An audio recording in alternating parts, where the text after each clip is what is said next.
A paz do Senhor, meus irmãos. Vamos então nos encaminhar agora para a nossa última aula, última parte dessa aula 7. E existia ainda algo a acontecer na vida de Davi. Davi vai cometer um erro novamente. Ele vai levantar um censo. O que significava levantar um censo?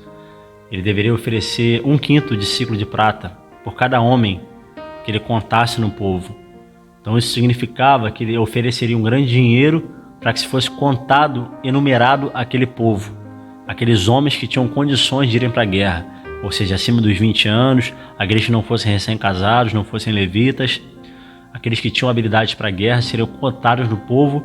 E a partir desse momento, se a gente vê na vida de Moisés e Josué, quando eles fazem o censo ali em Êxodo e Números, eles chegam ali àquele número de 600 mil israelitas. E quando Davi então pede um censo a Joabe, o que ele quis dizer com isso? Por que Deus não gostou dele ter pedido o censo? Qual foi o problema dele ter pedido o censo? É que ao pedir um censo, Davi ele quis saber quantos homens para a guerra ele tinha, de tal forma a pensar: esses homens vão me dar segurança, esse é o meu exército, dessa forma eu vou vencer a guerra, se eu tiver tantos homens. E Davi se esqueceu de que quem deu as vitórias para ele em todas as guerras durante a vida dele não foram os homens. Ele não derrubou Golias com um exército de 1 milhão de israelitas. Ele derrubou Golias pelo nome do Senhor dos Exércitos. Então não era o exército que daria vitória a Davi, mas o Senhor dos Exércitos daria vitória a Davi.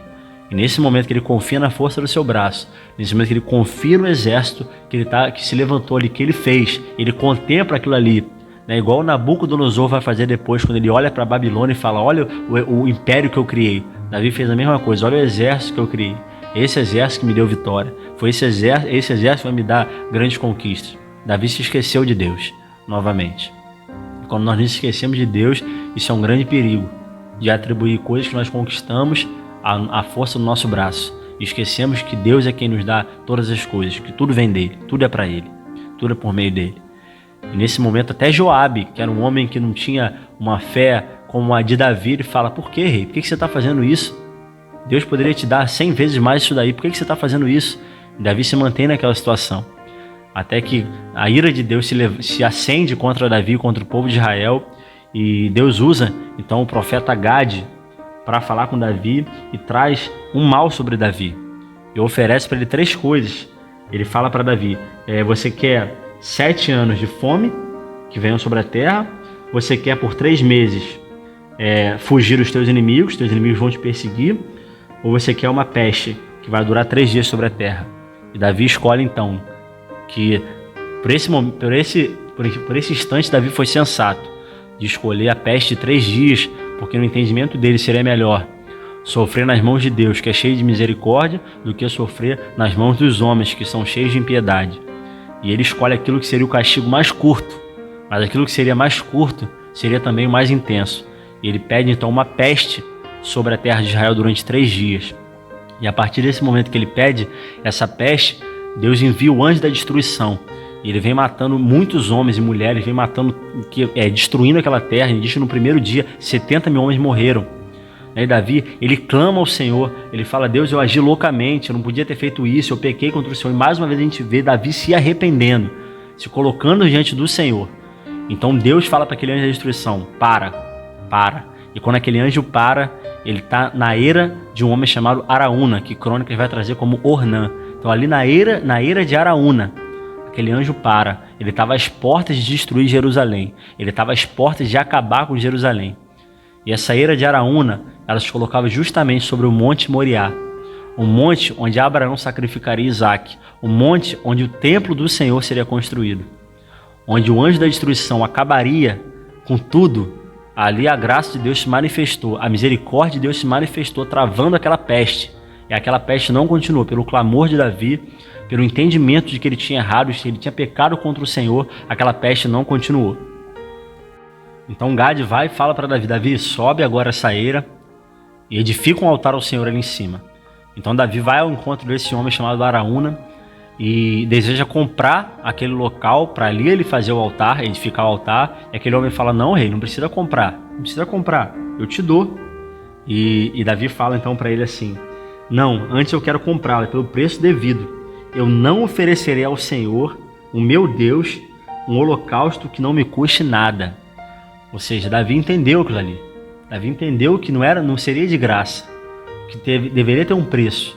Deveria ter um preço para ele edificar aquele altar. Ele estava pagando aquele preço ao comprar aquela eira daquele homem. Então Davi comprou aquela eira e os bois, né, fala por 50 ciclos de prata, e edificou Davi ali um altar ao Senhor e ofereceu o holocausto e ofertas pacíficas, né? Assim o Senhor teve piedade da terra e aquela praga cessou de sobre Israel.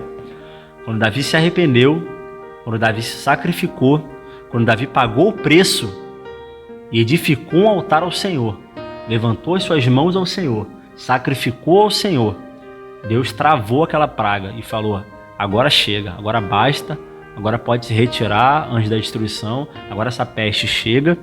E se a gente olhar para os nossos dias, o que a gente tem vivido é justamente isso. Não precisou um tiro para que as autoridades, para que os líderes se desesperassem, mas um ser unicelular está causando o caos no mundo inteiro.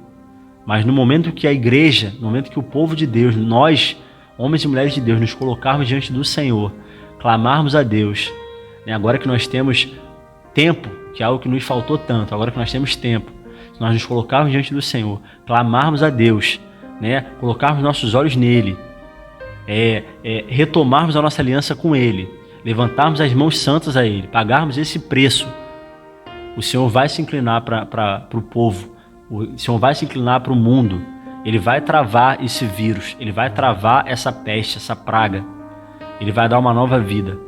E nós sairemos muito melhor dessa situação no que nós entramos.